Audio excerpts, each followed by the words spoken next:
Everyone, my name is doctor Hemlata. उम्मीद करते हैं आप सभी लोग अच्छे होंगे और अच्छी तरह से तैयारी कर रहे होंगे। पिछले वीडियो में हमने आपको economic growth and economic development के बारे में बताया था। आज हम आपको उसके फैक्टर बताएंगे कि economic growth and economic development के फैक्टर क्या हैं। तो नंबर 1 पे हम देखेंगे economic factor and non economic factor.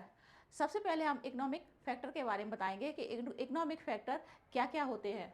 तो इसमें हम देखते हैं कि नेचुरल रिसोर्सेज क्या हैं और कहाँ से प्राप्त होते हैं। जो हमारे नेचुरल रिसोर्स है वो हमारे नेचर से प्राप्त होते हैं, क्योंकि हम नेचुरल रिसोर्सेज को ज़्यादा नहीं बढ़ा सकते हैं, कम कर सकते हैं मगर हम ज़्यादा नहीं बढ़ा सकते। जैसे कि हमने देखा है ऑयल है, जो ऑयल है वो कई सालों में बनता है, कोयला है वो कई सालों में बनता है, वो तुरंत नहीं बनता है, उसमें बहुत सारे साल लगते हैं। डायमंड वगैरह है उसमें काफ़ी ईयर लगते हैं तब वो बनता है।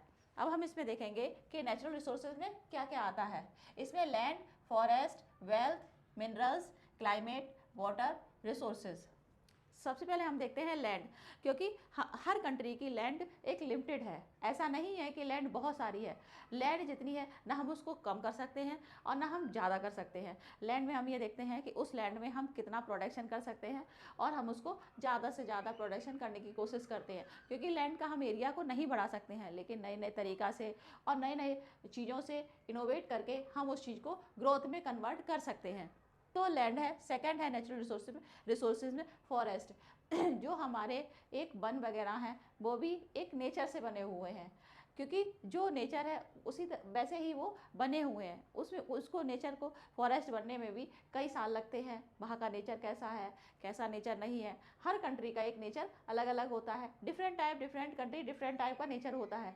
कहीं पर किसी चीज़ की मात्रा ज़्यादा है, कहीं पर किसी चीज़ की मात्रा कम है। जैसे कि ईरान इराक में ले लीजिए, काफ़ी लार्ज में पेट्रोल के कुएँ हैं, तो वहाँ पे क्या है, कुएँ हैं बट वहाँ पर पानी की शॉर्टेज है।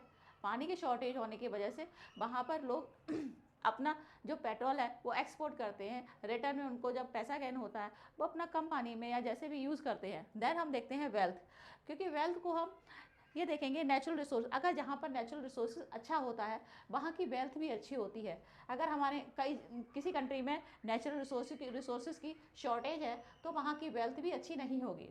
देन हम देखेंगे मिनरल्स में देखेंगे कि क्या क्या निकल रहा है, कौन कौन से मिनरल्स निकल रहे हैं।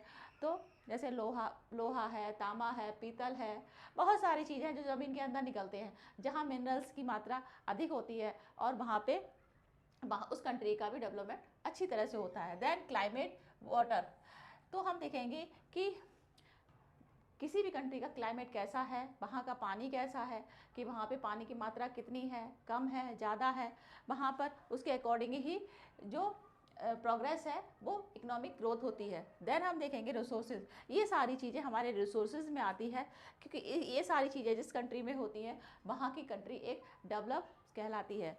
अब हम सेकंड में देखेंगे कि कैपिटल एक्यूमुलेशन, की जो कैपिटल पूंजी है उसका हम संचय किस तरह से करें, कि हम जो पूंजी है उसका संचय किस तरह से करें और हम संचय करके और हम किस तरह से अपनी उसकी वैल्यू को बढ़ाएं।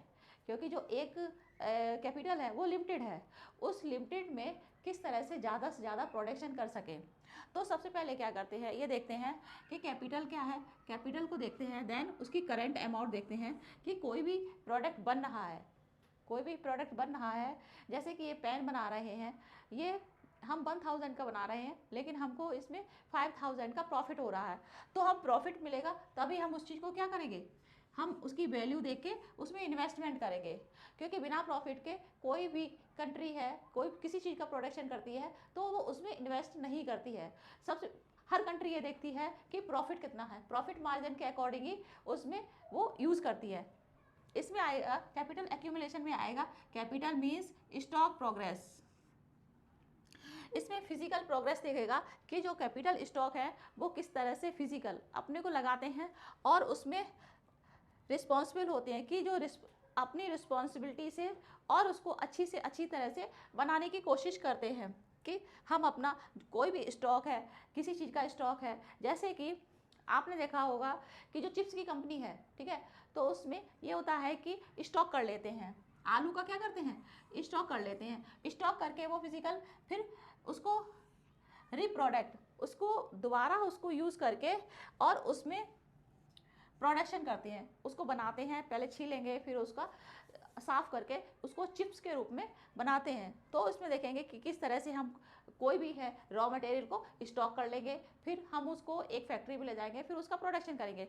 तो ये हमारी कैपिटल एक्यूमुलेशन में आएगी कि उसकी वैल्यू देखेंगे कि इसकी वैल्यू कितनी है, उसकी वैल्यू के अकॉर्डिंग ही उस चीज़ का प्रोडक्शन करते हैं। अब ये नहीं कि इस पेन में हम बहुत सारा पैसा लगा दें तो इसकी वैल्यू उतनी नहीं है कि जितनी होनी चाहिए। मिनिमम 5-10 रुपीज़ है, बहुत अच्छा है, तो 20-50, इससे ज़्यादा इसकी वैल्यू नहीं है। लेकिन इसकी डिमांड है, कितनी डिमांड है, डिमांड के अकॉर्डिंग ही उसका प्रोडक्शन होता है। थर्ड में देखेंगे ऑर्गेनाइजेशन, कि कोई भी चीज़ हम बना रहे हैं तो उसमें ऑर्गेनाइजेशन देखेंगे। Important part of the growth process, it related to the optimum use of factors of production in economic activity. Organisation is complement and capital labor and help increase in productivity. अब हम इसमें देखेंगे कि जो एक important part है, कि important हम कोई भी चीज़ ऑर्गेनाइज कर रहे हैं उसका इम्पॉर्टेंट पार्ट क्या है।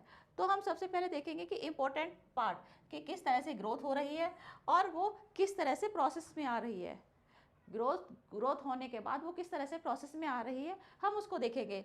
फिर हम देखेंगे कि उसकी ऑप्टिमम, हम ज़्यादा से ज़्यादा चीज़ बनाने की कोशिश करेंगे। पहले क्या था कि टेक्नोलॉजी आपने देखा होगा कि कम एरिया, कम लैंड में जो गेहूं वगैरह प्रोडक्शन होता था कम होता था। अब क्या है, बीज है, अच्छी क्वालिटी का बीज आ रहा है, जिससे क्या है उसका एक प्रोडक्शन एक लार्ज स्केल में होने लगा है। लैंड कम है लेकिन वो लोग कम लैंड में किस तरह से प्रोडक्शन करें वो उसमें देखते हैं। इसके लिए टेक्नोलॉजी का यूज़ करेंगे, उसमें सर्च करेंगे, रिसर्च करेंगे कि किस तरह से इसको हम ज़्यादा से ज़्यादा बना सकें। तो वो हमारा ऑर्गेनाइज करेंगे कि किस तरह से ऑर्गेनाइज करें और प्रोडक्टिविटी को इंक्रीज़ करें। क्योंकि अगर इंक्रीज़ करेंगे तो क्या होगा, मनी आएगी। मनी जब आएगी, क्योंकि जब तक किसी चीज़ को इंक्रीज़ नहीं करेंगे तो मनी नहीं आएगी। किसी प्रोडक्टिविटी को बढ़ाएंगे तो क्या है, बढ़ाएंगे और वो अदर कंट्री में भी एक्सपोर्ट कर सकते हैं। एक्सपोर्ट करने से क्या है, वहाँ की इकोनॉमिक ग्रोथ है वो डेवलप होगी। अब हम देखेंगे टेक्नोलॉजिकल प्रोग्रेस। अब हम टेक्नोलॉजिकल प्रोग्रेस में देखते हैं कि जो प्रोसेस ग्रोथ का है तो उसमें नई नई टेक्नोलॉजी का यूज़ हो रहा है। पहले क्या था, पहले जो किसान था वो आराम से खेत में गेहूं बोता था, फिर हल चलाता था। धीरे धीरे उसका क्या हुआ, नई नई टेक्नोलॉजी का इनोवेशन हुआ। तो इनोवेशन होने से क्या हुआ कि वहाँ जब किसान जो जो एक हफ्ते में काम करता था वो 2 डे या 3 डे में करने लगा। उससे क्या हुआ, उसकी प्रोग्रेस हुई। तो उसने क्या किया, जो टेक्नोलॉजिकल प्रोग्रेस है उसको एक बढ़ाया कि किस तरह से हम चीज़ों को बढ़ा सके। आप देखो थ्रेसर वगैरह लगे हुए हैं तो पहले क्या है, पहले हाथ से कूट के गेहूँ निकाला जाता था। अब क्या है, आप थ्रेसर में डालिए, एक दिन में आपका पूरा गेहूँ साफ होकर अलग अलग निकल आएगा, भूसा अलग निकल आएगा और गेहूँ अलग निकल आएगा। तो क्या है, टेक्नोलॉजिकल की प्रोग्रेस हुई है, क्योंकि ओल्ड टेक्नोलॉजी का यूज़ नहीं हुआ है। धीरे धीरे सपोज पहले क्या होता था, सेकंड एग्जांपल में हम बताते हैं कि पहले क्या था, नोकिया का मोबाइल था। नोकिया का मोबाइल था, बड़ा सा मोबाइल था, आप सभी लोगों ने देखा होगा। और फिर धीरे धीरे क्या हुआ, नोकिया का मोबाइल ख़त्म होकर उसमें कैमरा आने लगा, फिर नए नए फीचर को डाला। तो ये क्या है कि टेक्नोलॉजी को इम्प्रूव किया है। तो उसी तरह इम्प्रूव करते हैं तो वहाँ की कंट्री में क्या है, ग्रोथ होती है, डेवलपमेंट भी होता है। पहले आप फेस टू फेस लोगों को नहीं देख पाते थे, अब क्या है, आप कहीं बैठे हैं, सेकंड पर्सन कहीं बैठा है, आप वहाँ से ये देख सकते हैं कि कौन आ रहा है, कौन जा रहा है। तो बहुत सारी एक फैसिलिटी हो गई है, आप कैमरे से अपने घर को चेक कर सकते हैं। तो ये क्या है, इनोवेशन हुआ है टेक्नोलॉजिकल का। तो इससे इकोनॉमिक ग्रोथ है वो बढ़ी है। देन हम फिफ्थ में देखेंगे division of labour, scale of production की जो डिवीज़न ऑफ लेबर है, इसमें हम देखते हैं specialisation and division of labour, land and increase in productivity. कि पहले क्या होता था कि एक जो ज़मीन है उस पर काफ़ी लोग काम करते थे, अब थोड़ा सा उसको थोड़ा चेंज कर दिया है, उसको डिवाइड कर दिया है कि जो काम है उसको ही करना है। जैसे कि एक डॉक्टर है वो पेशेंट को देखेगा, एक वकील है वो क्लाइंट को देखेगा, एक टीचर है वो बच्चों को पढ़ाएगा। और उसी तरह से जो खेत में लोग प्रोडक्शन कर रहे हैं, उसके लिए आपने देखा होगा मिट्टी को चेक करते हैं कि वहाँ की मिट्टी कैसी है, वहाँ की प्रोडक्टिविटी बढ़ रही है, घट रही है, और उसका रीज़न जानने की कोशिश करते हैं कि इसके क्या क्या कॉजेज़ हैं। कॉजेज़ को जानने के बाद उसको इम्प्रूव करते हैं कि इसमें क्या कमी है। तो उससे क्या है, जब हम उस किसी चीज़ को चेक करते हैं तो उसके कॉजेज़ को जानेंगे कि कॉजेज़ क्या क्या है। कॉजेज़ जानने के बाद उसकी प्रोडक्टिविटी को बढ़ाते हैं।